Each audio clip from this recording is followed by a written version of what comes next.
Okay, here we go.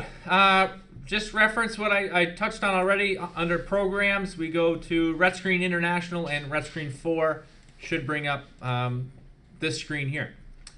The first thing I always do is I like to start from the project database. And the project database is that first thing right at the top. So I go ahead and click on project database. Okay, I'm going to sort by type, and I want to look for solar something.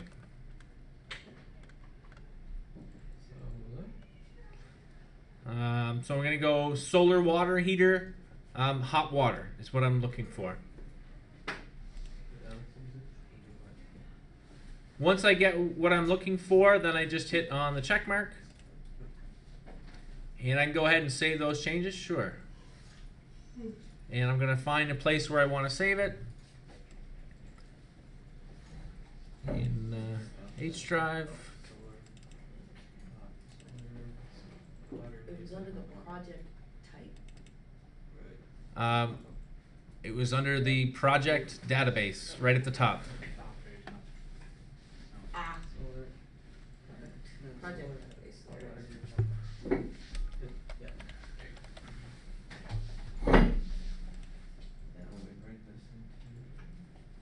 And if you sort by type and then get solar, hot water, and then hot water. And I like to do this before I do anything else because it will resort back to a different location.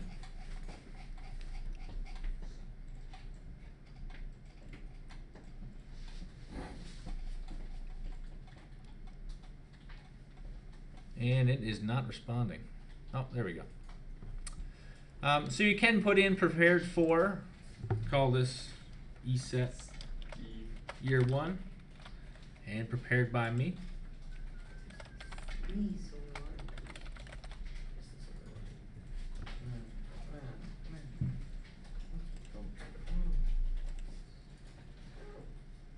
And I am doing heating. It's solar water heater.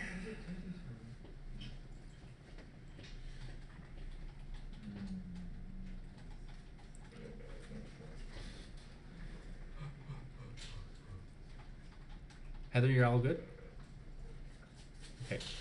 So the next thing I'm going to do after this, I do use the higher heating value. That's really what we use in Canada. In some spots, they have a lower grade oil or like a bunker C oil, and that sometimes we're looking at a lower heating value, but we use the higher heating value. So I'm going to go ahead and select my climate location. I'm going to go PEI and Charlottetown. Sounds good. This is a really good screen here. It has a lot of information. It shows our average air temperatures by month. The annual temperature, 5.3 degrees C. And you probably heard me say, you know, that's 50 feet down in the ground. That's the average temperature year round, or the consistent temperature year round. The relative humidity is there. The kilowatt hours per meter squared per day, the 3.45, I always refer back to that number. That is at a horizontal plane. Atmospheric pressure, wind speeds, earth temperature, and the wind speed, you'll notice that is measured at 10 meters off the ground. If we were to increase that, the wind speed would go up. How deep is the earth temperature? How deep is this is air temperature. No, but it's... Oh, earth temperature, next one. 0 degrees, or 0 meters. okay. So that's... Right on. Yeah, I mean, it should be, it's fairly close to the air temperatures. Can we change the depth? I've never tried. Probably, it's in gray, so you probably can't. I just did, and it doesn't change the values. And then the heating degree days and the cooling degree days. Okay, and I'm not sure what the set points are on those. Anyway, I hit my check mark and it brings me back. RETScreen's a bit funny, right? I just close my data location, and if I go back to click on it, it doesn't work. You need to click on a different cell and then come back, and then I can click on it. So it's a bit funny that way, but just know that little rule If you're trying to get back to that, you just need to click off of it and then click again. I can go either to complete energy model sheet here, or I can go energy model sheet at the bottom.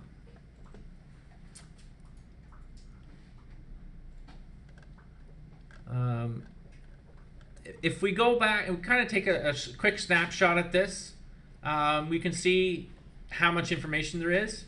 If I go back to the start menu and I chose method 2, it's going to be more complicated. And it's probably making a liar out of me. Typically the further you are into the methods, the more complicated it is. It added a whole bunch at the bottom. At the bottom? Yeah, because they're the emission analysis, financial Oh, yes. analysis, Yeah. risk analysis, none of that was there before. Right. So, like, yeah, more complicated. We're going to stick with method 1. Stick to what we know. Then, when we get over here, we're going to complete this part. And everything in yellow, we can change. So instead of liters per day, I could do gallons per day. Instead of doing industrial, I can do restaurant, school. I'm looking for a residential system, so I'm going to go house. And here's where it's going to daily hot water estimated. Back in lecture 6, I outlined 3 different ways that we can estimate how much hot water a home would use. Does anybody remember those 3 methods?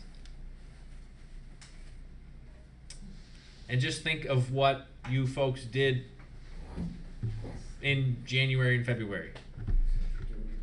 Just the water audit. You could do a water audit, okay?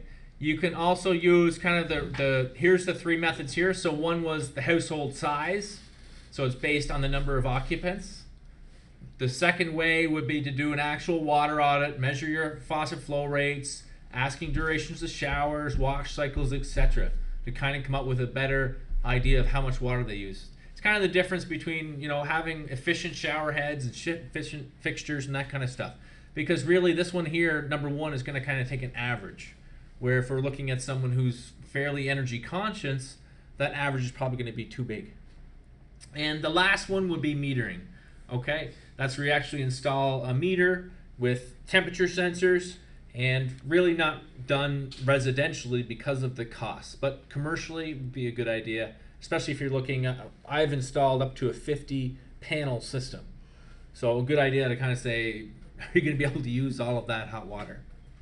But coming back to RETScreen, okay, so we can do occupants. We're going to say 4 occupants 50% of the time, and it's going to spit out the daily hot water use estimated at 120 liters a day. Okay. I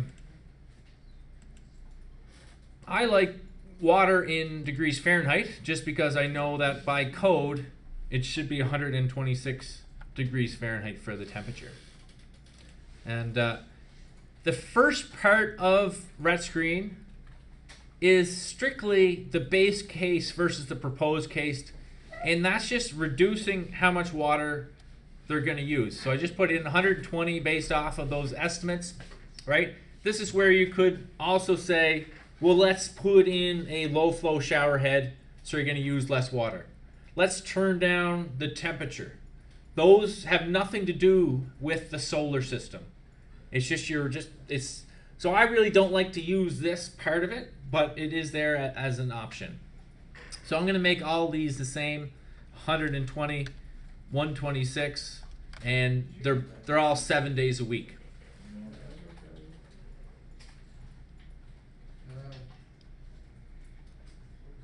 I don't have the occupant. You have to change it to house under load type.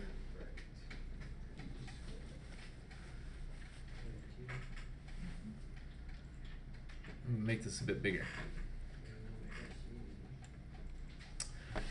Supply temperature method is a formula. So where do you think that formula, where's it getting its information? Based off where the system is, right? If I had put Bahamas as my location, then the formula is going to say, well, you're in the Bahamas, your groundwater temperature is going to be much warmer than it is here in Charlottetown. So it's a good idea to use the formula method in the supply water temperature. Okay. So this part here, up until here, again, it's all just base case versus proposed case if we're going to make any changes there. So we haven't made any changes, so the incremental cost thus far is $0. If you want to say put in a low flow shower head, it's going to cost you $20. That's where the $20 would go in that incremental cost. Okay. Resource assessment. You can also you can do percent. You can break this out even by month, right? If it was a cottage or something like that. I'm just going to leave it as the standard way that they have it set up here now. Right now, we're starting to get into the solar stuff. Okay, and this is where if you use the sun eye, this is where you would kind of get the slope and the azimuth. Those are the two most important things when you're looking at a solar system. The first thing is the solar tracking mode. Okay, and I'm going to use this one here to demonstrate something. Yes, Jake. Under the formula there, like water Yep. temperature, did you put those in yourself? Or was I put formula. I can go user defined or formula. I like formula because it's based off our climate. should ours be the same? It should be formula, yeah. I have one. Change it to Fahrenheit. Yeah, change it to Fahrenheit, the temperature. Okay. Okay, so solar tracking mode fixed. Well, I really don't know what fixed means. Maybe you do, maybe you don't. Gotcha. You can go up to RETScreen, and the help menu in this is fantastic. Okay, so I click on the yellow box, I come up here and I hit help,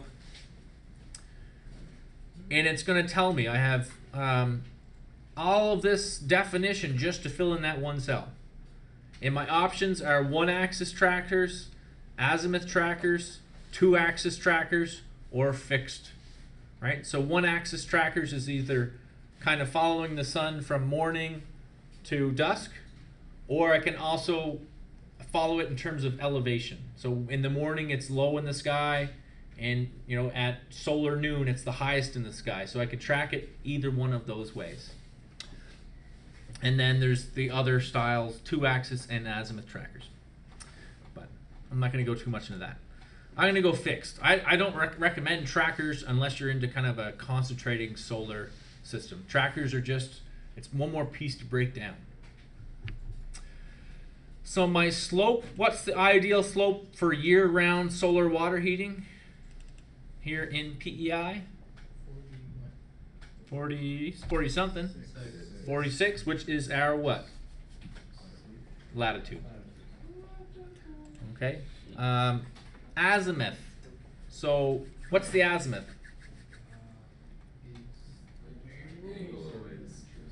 It's how many degrees away from due south? I'm guessing 14.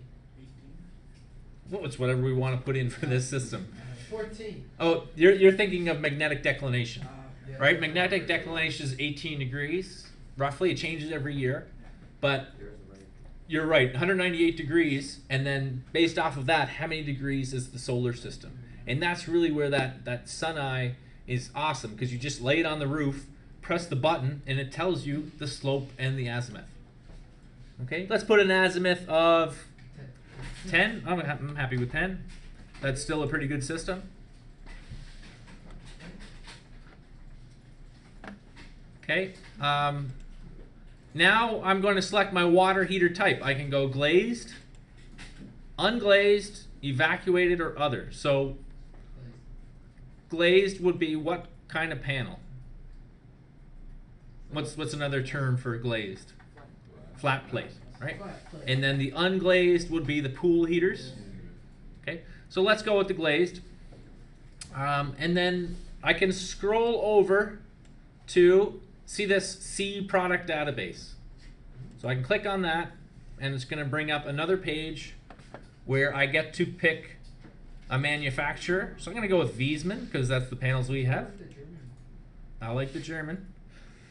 And we have the Vitasol 100F. Which one? SV. One's an SH2 and an SV2. There's only one 100F. Oh, Okay. And then I just hit on the check mark, and that will bring it back. It even changed my price for me. Okay. And it also filled in all of these gray boxes and all of the blue boxes. Nice guy. Okay. And here's where I put in the cost of the system, right here in the incremental cost. So I'm going to go, it's got a formula in there now, but I can change it. I'm going to put $9,000. I'm going to put in 2 collectors. And miscellaneous losses. I'm going to refer to the help menu for determining miscellaneous losses. But what kind of things do you think miscellaneous losses would include? 2 things. 2 primary things I believe. I'm going to check the help menu, but what do we deal with on a day like today that's going to hinder our... Shade. Not shading, but Snow. snow, right? The sun could be out, but there could have snow on the panels. And the other thing is dirt. You know, if you're near a potato field or something along those lines, close to the shore, those things would hinder. But losses due to obstruction by snow and or dirt. Okay, so it depends on the local climate. The value ranges between 2 to 5% for evacuated tube, and between 3 to 10% for other collectors. So, is my angle good enough for shedding snow for a flat plate? 46 degrees. 46 degrees, yeah. Anything above 40 degrees is pretty good at snow shedding. So at 46 degrees, I have really good snow shedding. So I'm gonna go 4%. Yeah, 4% probably sounds good.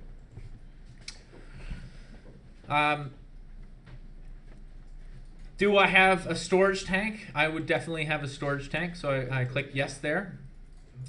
Again, storage capacity divided by solar collector area.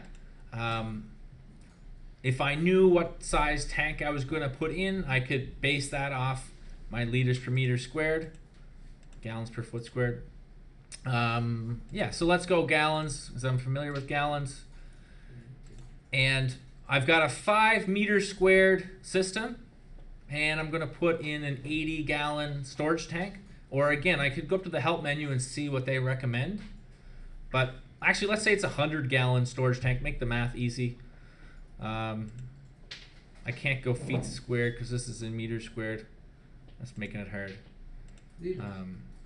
Say a 400 liter tank.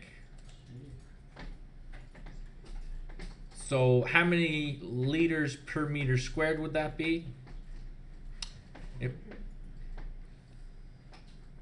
So let's go to the help menu and see what they recommend. 75 liters per meter squared is kind of the recommended. So if I have 5 meters squared times 75 would be 425.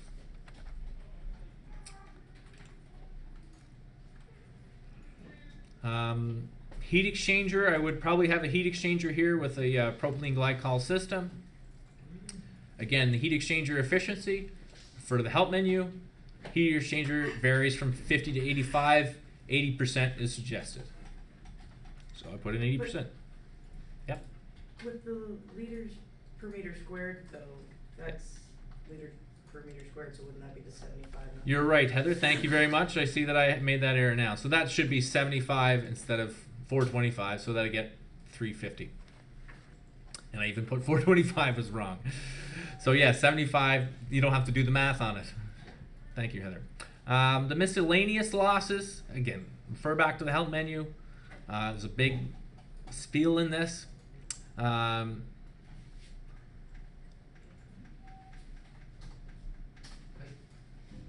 this is the piping losses and your tank losses.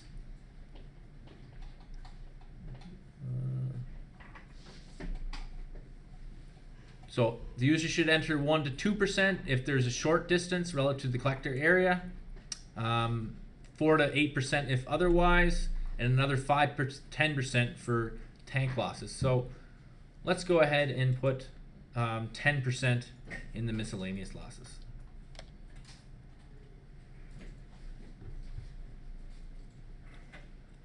I am going to say that I'm going to power my pump with a DV or a solar photovoltaic panel. So my pump power is 0. But you could use the help menu and figure out how much pump power you would need if you needed to.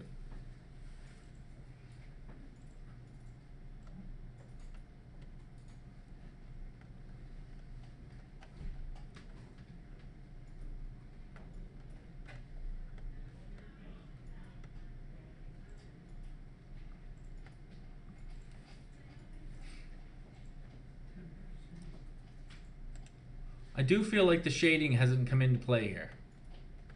And I forget where to put that.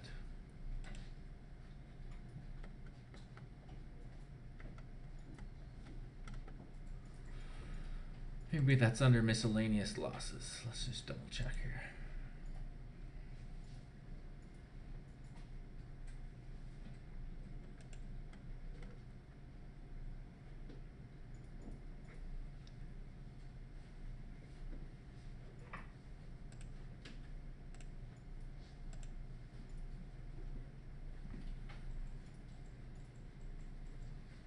Yeah, so this first one was supposed to include that under the miscellaneous for the collectors themselves. Okay, so this is where you need to do the site assessments that you're working with the Pathfinder, the SunEye, or the old hand method. Okay, so let's say we had 10% loss due to shading, and then another 4% for dirt and snow. So there would be a total of 14% losses there.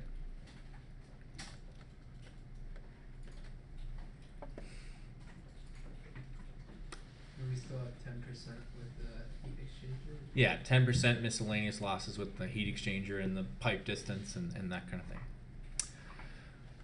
All right. So there we go. We get a number 1.9 megawatt hours, and we get 78% of the solar fraction.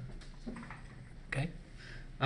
We're going to say we had, and we still have, electric water heater. So we can switch that over, or you could go oil. It's really up to you, but let's go with electricity, make it easy. So they should both be electricity.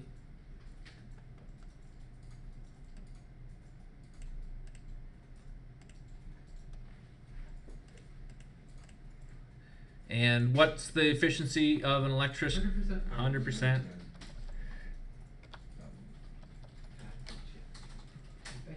And the price per kilowatt hour?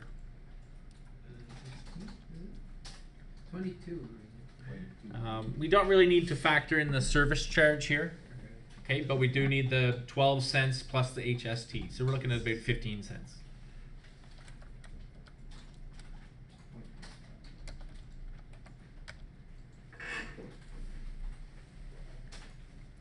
Okay, so the difference between these is how much money we've saved with this solar system. Okay, and we can upgrade our heating system here. We could go with I don't know if a heat pump's an option, but it probably wouldn't make sense if we had solar, because our our hot water is only costing us at this point $79 a year. So we probably wouldn't upgrade that. Well, no, the base case though is $359, right? Yes. So if you put the hot water heater on, then you'd only be 79? Yep, yeah, exactly. So we've saved. So you're saving $300. Yeah, almost $300. Down here we can do an emission analysis, and we can select on PEI, and we can click on, basically just leave it as all types. We have some of the highest emissions in Canada. Okay, for instance, we're 0.492 tons of CO2 per megawatt hour, if I was to click on which province do you folks think is one of the best in Canada? Probably not over. Ontario's not good. Alberta's not great. BC would be fantastic. What about Quebec? Nunavut. Quebec is also great. So 0.089 for BC. Quebec's better. They say 0.007 for Quebec. 0.0, yeah, Quebec is the best. I think Quebec is the best. Quebec is a huge That's exporter because of, they use the hydroelectric, so because they use hydroelectric, and they export a lot to the States as well. But we'll leave it as PEI, up to 0.492. why can't we move? And you know, a big reason of that is the plant right across the street. All right, we're burning bunker C oil to make electricity when we can't keep up in the wintertime. If there was any credits for greenhouse gas reduction, we could put that in here, and the percentage or the reduction rate. But I'm not really going to deal with that right now. But if you did have any greenhouse gas, you know, they are often credits in other places, but I'm not familiar with it here in PEI. This is one of the best parts of RETScreen, is this financial analysis piece. Again, if you want to know what the inflation rate is expected to be for the next 25 years, where would you look? The help menu, right? 2 to 3% is the expected rate for the next 25 years. Pretty slick, eh? Project life is about 20 years for a solar system. We could take a loan on this. Let's say we take a 50% loan. And when we do that, it opens up our interest rate. And let's say it's a 4%. Yeah, 4% interest rate. That's a good interest rate. Maybe we put it onto our mortgage. And our debt term, and again, it's on our mortgage, so we got a 20-year debt term.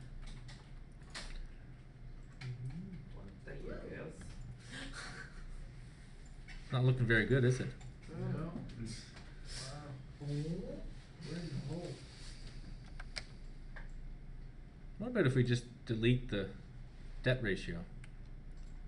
Yeah, it still didn't look any better. It's because we already saved. Okay, but what we're gonna do, so well, I'll leave it as that. So 50% for, what we're gonna do is we're gonna get a government rebate. Okay. $10,000. Okay, incentives and grants. I'm gonna say I'm living in Ontario or Germany, and you're gonna get 4,500. You're gonna get half the system back. And this was the case in 2008 when I installed my system. I got the home renovation tax credit. I got the 15% from the provincial government, and I got 15% from the federal government. So my system was really cut in half of the price of the system. O&M savings, we probably don't have any O&M savings, right? Because we're dealing with an electric water tank, so there's not really any O&M savings. And the payments were 30%. And if you had savings, you would put them in brackets. You see how it says savings are in brackets here? But we are going to have some O&M costs with the solar system, right?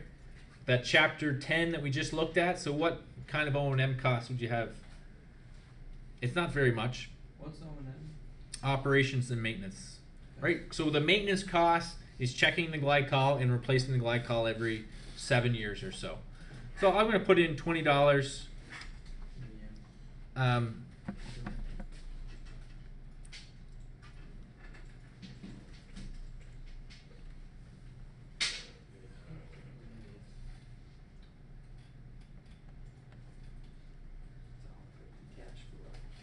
It's all about the cash flow. And unfortunately, solar thermal doesn't look very well from a cash flow perspective unless we go up here, we make this a cheaper system, or we use more hot water. My base case was different. It was 259 megawatt hours. I don't know why, but my chart looks way cooler. You make a lot of money if you have a bigger system. Oh yeah. Well, you're making, if like up here you're talking. All the way up, yeah. You left it as big numbers. No, for some, right there, see the base case thing, like the heating? Yeah. Head down a bit, down there, up 2.4, That. 2.4. Right. Instead, I have 259.